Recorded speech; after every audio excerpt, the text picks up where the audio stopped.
ಕಾಲಲ್ಲಿದ್ದಾರೆ.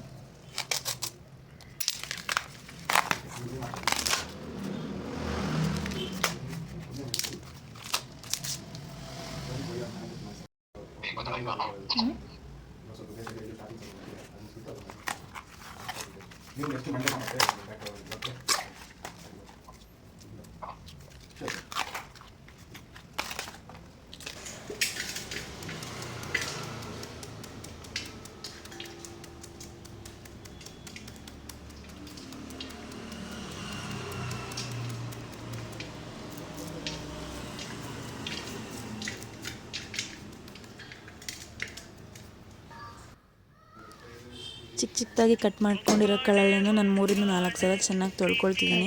ಇದು ಚೆನ್ನಾಗಿ ತೊಳಿಲಿಲ್ಲ ಅಂದರೆ ಕಹಿ ಬಂದುಬಿಡುತ್ತೆ.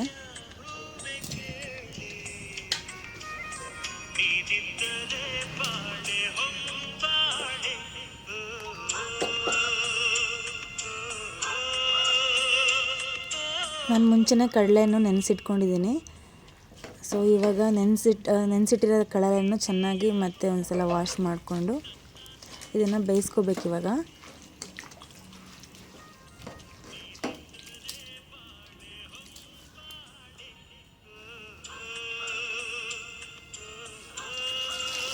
ಇದಕ್ಕೆ ನಾನು ನೀರು ಮತ್ತು ಉಪ್ಪು ಹಾಕಿ ಚೆನ್ನಾಗಿ ಬೇಯಿಸ್ಕೊತಿದ್ದೀನಿ. ಚೆನ್ನಾಗಿ ಬೇಯಬೇಕಿದು.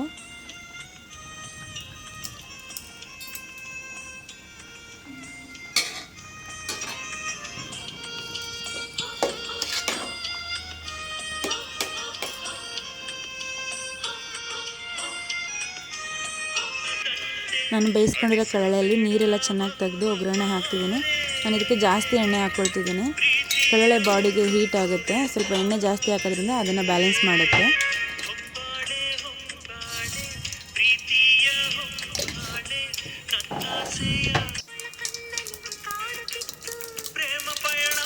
ನಾನು 1 ಸ್ಪೂನ್ ಸಾಸಿವೆ ಮತ್ತು 2 ದೊಡ್ಡ ಈರುಳ್ಳಿ ತೊಗೊಂಡಿದ್ದೀನಿ. ಈರುಳ್ಳಿನ ಸ್ವಲ್ಪ ಹೊತ್ತು ಚೆನ್ನಾಗಿ ಹುರ್ಕೋಬೇಕು, ಹಸಿ ಸ್ಮೆಲ್ ಹೋಗೋವರೆಗೂ.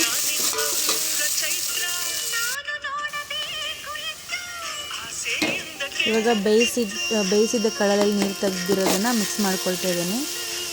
ನೀರು ನೀಟಾಗಿ ಈ ಥರ ತೆಗೆದುಕೊಳ್ಬೇಕು. ಇವಾಗ ಕಡಲೆನ ಚೆನ್ನಾಗಿ ಹುರ್ಕೋಬೇಕು. ಎಣ್ಣೆಯಲ್ಲೇ ಹುರಿಬೇಕು, ಜಾಸ್ತಿ ಏನೋ ನೀರನ್ನು ಮಿಕ್ಸ್ ಮಾಡಬಾರ್ದು.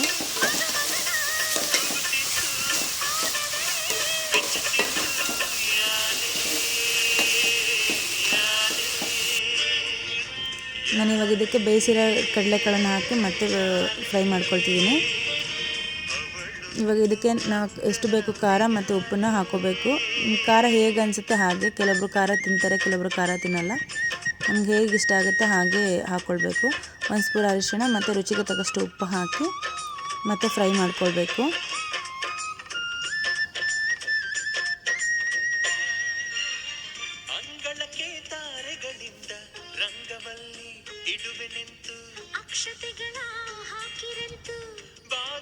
ಇವಾಗ ಇದಕ್ಕೆ ನಾನು ಕಾಯಿ ತುರಿ ಸೇರಿಸ್ಕೊಂಡು ಮತ್ತೆ ಸ್ವಲ್ಪ ಫ್ರೈ ಮಾಡ್ತಾಯಿದ್ದೀನಿ, ಕಾಯ್ದು ಹಸಿ ಸ್ಮೆಲ್ ಹೋಗೋ ತನಕ.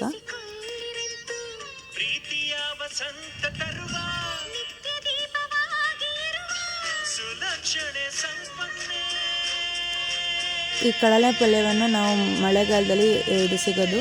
ಮಳೆಗಾಲದಲ್ಲಿ ಮಲೆನಾಡಲ್ಲಿ ಎಲ್ಲರ ಮನೆಯಲ್ಲೂ ಕಡಲೆ ಪಲ್ಯ ಇದ್ದೇ ಇರುತ್ತೆ. ಸೊ ನಾವು ಈ ಕಡಲೆ ಪಲ್ಯನ ರೊಟ್ಟಿ ಜೊತೆಗೆ, ಅನ್ನ ಜೊತೆಗೆ ತಿಂದರೆ ತುಂಬ ರುಚಿಯಾಗಿರುತ್ತೆ. ಇದ್ರ ಜೊತೆಗೆ ಬೆಣ್ಣೆ ಇದ್ದರೆ ಬೆಣ್ಣೆ ಹಾಕ್ಕೊಂಡ್ರೂ ಟೇಸ್ಟ್ ಸಕ್ಕತ್ತಾಗಿರುತ್ತೆ. ನೀವು ಒಂದ್ಸಲ ಟ್ರೈ ಮಾಡಿ ನೋಡಿ.